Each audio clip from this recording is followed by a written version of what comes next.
Kemudian anakku kita setelah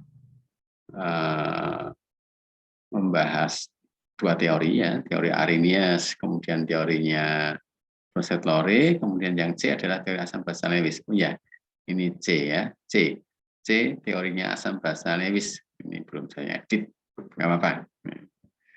Teori asam basa Lewis ya, kita sudah belajar tentang Arrhenius, tentang melepas dan menerima OH-. Arrhenius itu tentang melepas H+ dalam air, melepas H+ itu asam, melepas OH- itu basa. Ya. Jadi jika dilakukan dalam air melepas H+, itu teorinya asam basa Arrhenius. Basa adalah senyawa jika dilakukan dalam air melepaskan OH-. Kalau teorinya Bronsted-Lowry, asam itu proton donor, pemberi proton. Artinya proton itu maksudnya adalah ion H+. Kalau basa adalah proton akseptor atau penerima proton. Ya, proton itu identik dengan ion H+ tadi. Yang C adalah teori asam basa Lewis. Nah, apa sih yang berkaitan dengan teori asam basa Lewis? Nih, kalau asam menurut Lewis atau Louis, biasanya bahasanya seperti itu, senyawa yang dapat menerima pasangan elektron atau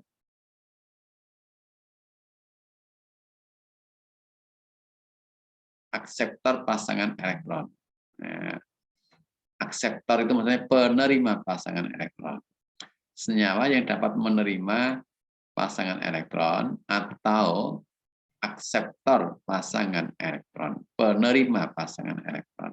Nah, ini bedanya Lewis dengan Bronsted-Lowry. Kalau Bronsted-Lowry kan asam itu proton donor. Kalau ini secara Lewis, menurut Lewis asam itu justru akseptor, tapi akseptornya pasangan elektron. Ini yang nanti menerima pasangan elektron.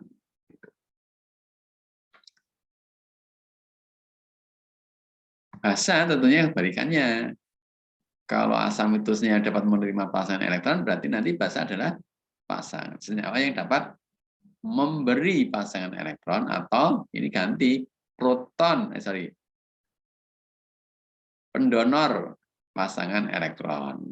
Itu. Senyawa yang dapat memberikan pasangan elektron atau donor pasangan elektron. Ini berarti syarat basa itu dia punya pasangan elektron. Ya, pasangan elektron di sini tentunya pasangan elektron yang bebas. Ya, pasangan elektron bebas yang akan disumbangkan. Gitu. Jadi pasangan elektron bebas yang akan disumbangkan. Asam itu senyawa dapat menerima pasangan elektron. Nah, untuk memahami dua kalimat ini, dua pengertian asam basa menurut Lewis, tentunya pakai contoh. NH3 plus BF3 itu ada yang berperan sebagai asam dan basa.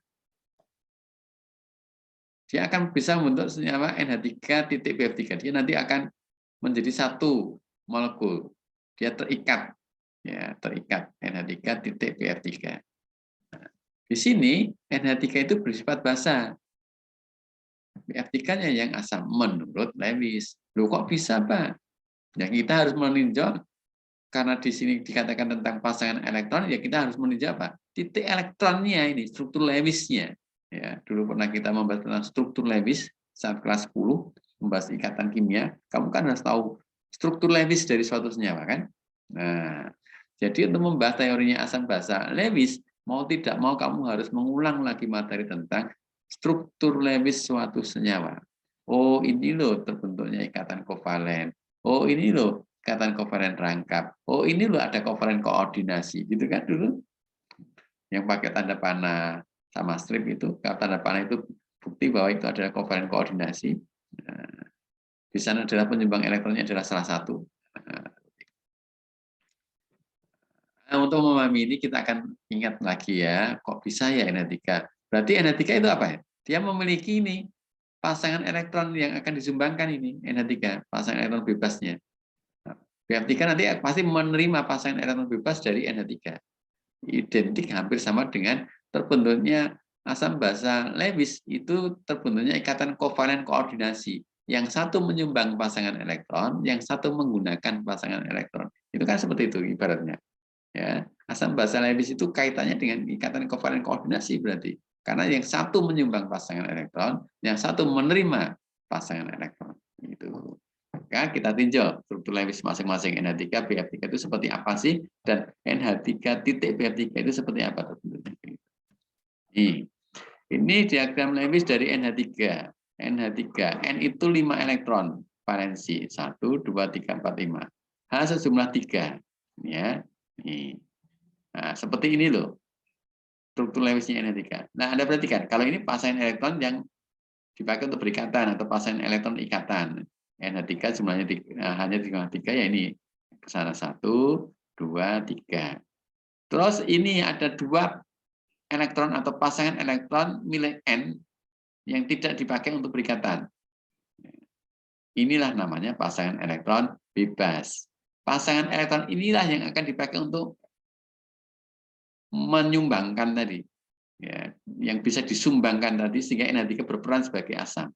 Jadi pasangan elektron bebas inilah yang akan disumbangkan ke senyawa lain sehingga NH3 bersifat basa.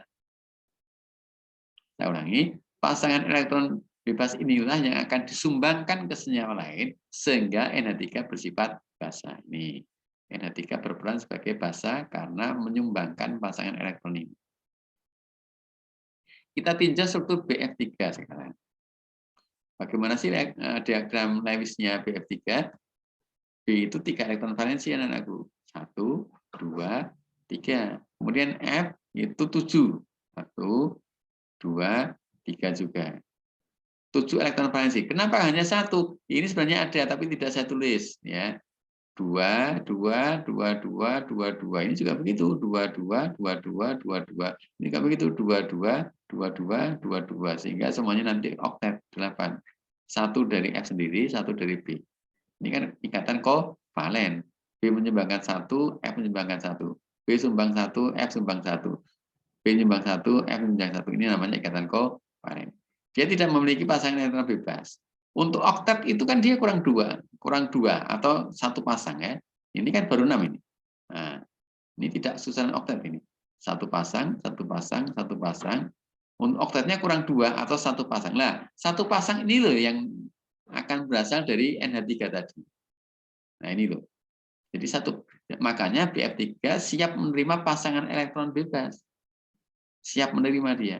Maka nanti dia berperan menerima pasangan elektron, maka BF3 bersifat asam karena dia menerima pasangan elektron yang akan nanti diletakkan kita sini. Maka akan terbentuk ikatan antara NH3 dengan BF3.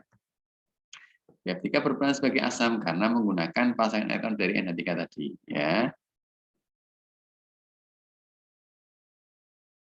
Itu kita lihat.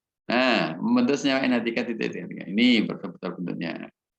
Ini NH3-nya, ada pasangan elektron bebasnya tadi yang siap disumbangkan. Ini BF3-nya. Ya, di sini nanti. Ini nanti akan geser ke sini. Ini menyumbangkan, ini menerima. Ini sebagai basa, ini sebagai asam. Maka asam itu. Nah, terbentuklah NH3 titik BF3.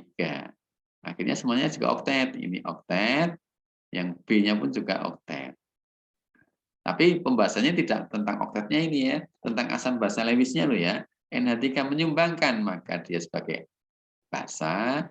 BF3 menggunakan, maka BF3 sebagai asam menurut Lewis. Itu anak-anakku tentang asam basa Lewis, ya.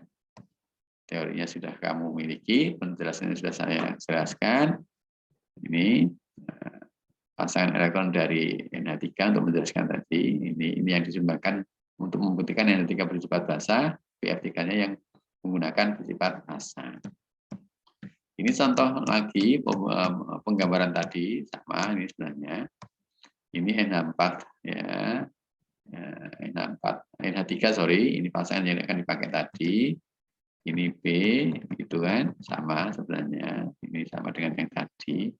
Ini hanya struktur Lewisnya, ya. Kalau ini kita tulis dalam bentuk ikatannya. Nah,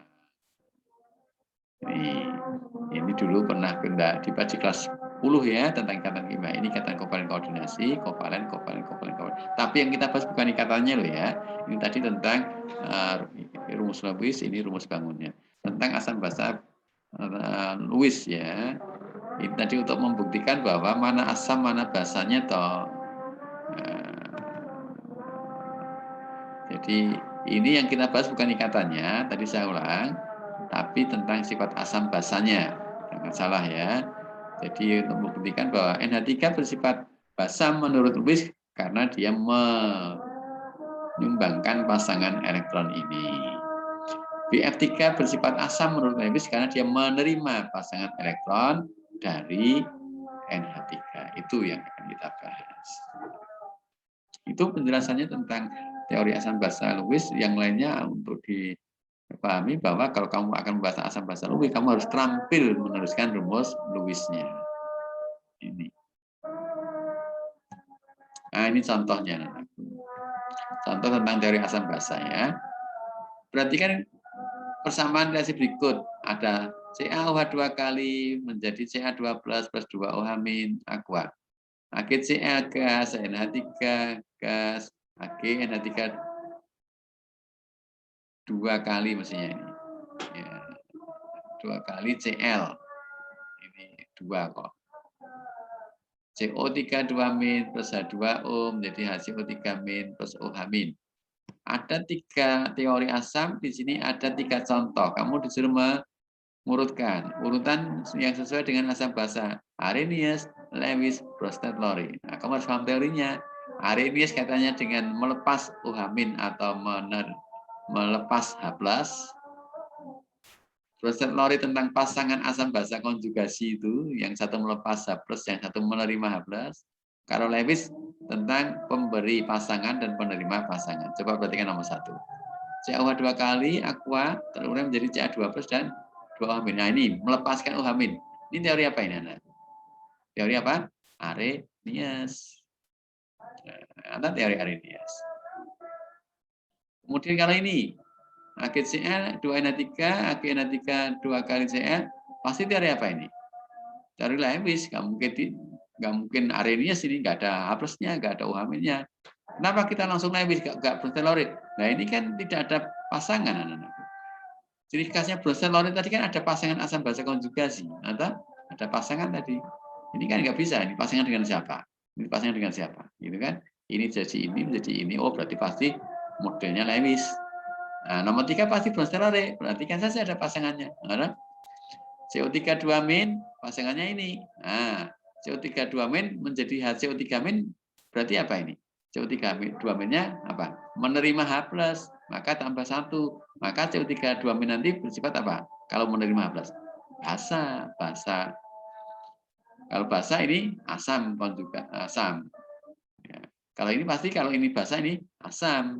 Kesananya pasti ini basa. Pasangan asam basa konjugasinya bagaimana?